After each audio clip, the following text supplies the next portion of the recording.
ಬಂದಿದ್ದಕ್ಕೆ. ಇವತ್ತು ಸಂಡೇ ನಿಮ್ಮದು ಶೆಡ್ಯೂಲ್ ಡಿಸ್ಟರ್ಬ್ ಮಾಡಿ ಇಲ್ಲಿ ಇದು ಟೈಮ್ ಇಟ್ಕೊಂಡು ಬಂದಿದ್ದೀರಾ. Thank you so much. ಇದು ನಾನು doctor Aditya, orthopaedic surgeon. Just introduce ಮಾಡ್ತಾ ಇದ್ದೀನಿ ನಮ್ಮ ಟೀಮ್ನ.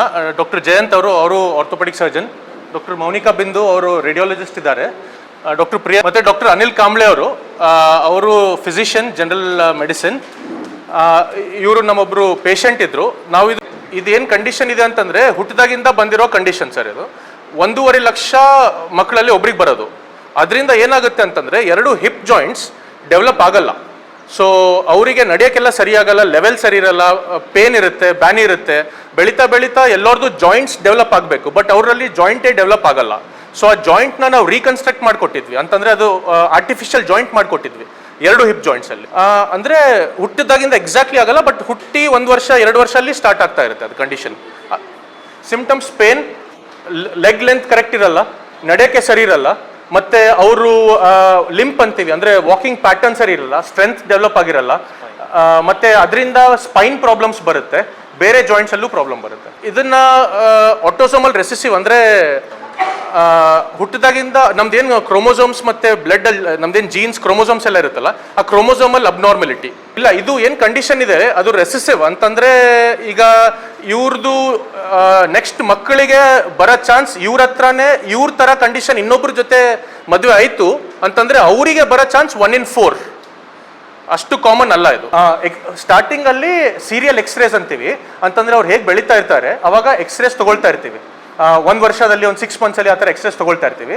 ಸ್ಟಾರ್ಟಿಂಗಲ್ಲಿ ಪ್ರಾಬ್ಲಮ್ ಸೇವ್ ಮಾಡೋಕ್ಕೆ ಏನಾದರೂ ಆಗ್ತಿತ್ತು ಅಂತಂದರೆ ಸೇವ್ ಮಾಡಬಹುದು. ಬಟ್ ಅವ್ರು ನಮ್ಮ ಹತ್ರ ಪ್ರೆಸೆಂಟ್ ಮಾಡಿದ್ದು ಅಂದರೆ ಬಂದಿದ್ದು 19 ಇಯರ್ಸಿಗೆ ಬಂದಿದ್ರು ಹುಡುಗರು. ಆ ಟೈಮಲ್ಲಿ ಸ್ಕೆಲಿಟಲ್ ಮೆಚುರಿಟಿ ಆಗಿರುತ್ತೆ. ಅಂದರೆ ನಾವು 18-19 ಇಯರ್ಸ್ ಆದಮೇಲೆ ಹುಡುಗರು ಬೆಳೆಯಲ್ಲ.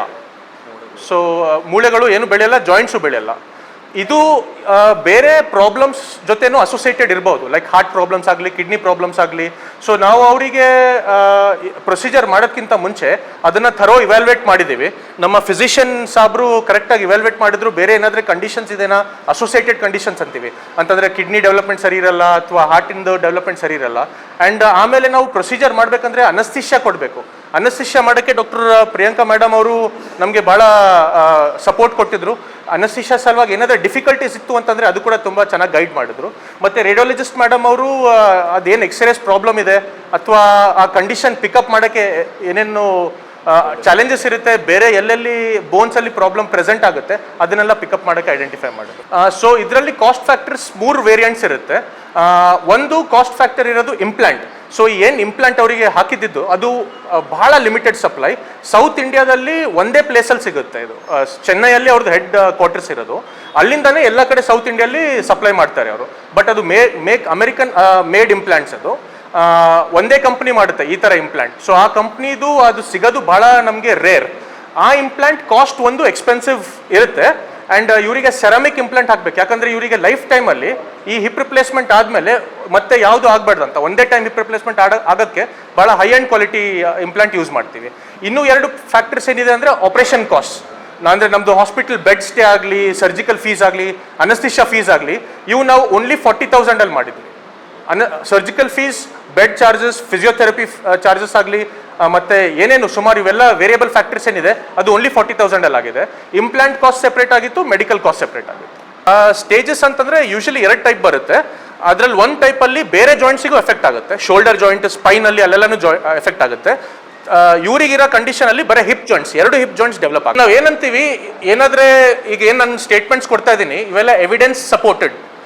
ಈ ಇಂಪ್ಲಾಂಟಿಂದು 15 ಇಯರ್ಸ್ವರೆಗೆ ನಮಗೆ ಎವಿಡೆನ್ಸ್ ಸಪೋರ್ಟ್ ಇದೆ. 15 ಇಯರ್ಸಲ್ಲಿ 99.85 ಸರ್ವೈವಲ್ ರೇಟ್ ಅದರದ್ದು. ಕೆಲವು ಬೇರೆ ಸ್ಟಡೀಸಲ್ಲಿ 14 ಇಯರ್ಸಲ್ಲಿ 100% ಸರ್ವೈವಲ್ ರೇಟ್.